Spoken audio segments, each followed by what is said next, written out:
Hi everyone, thank you for joining in. Today we're going to look at the Compass app on your Apple Watch. So, if we go into our watch, it's going to be that little red guy right there with the circle. Right there.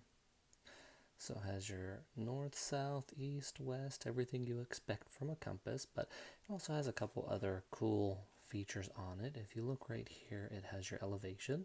So if I take the watch and I put it above my head, it will add a couple extra feet to that. If I drop it down a little bit, or if I drive down the road, it will change as well. And the same thing right here with this incline. So you see as I'm tilting the watch, the incline changes. That's really cool. Kind of like if you're driving in a car, you're driving up a hill, down a hill, they have different inclines. That is really fun to know as well, pretty handy. And if you scroll down, it tells you all that information as well. And then you also have this down here, so you can add a bearing or edit a bearing.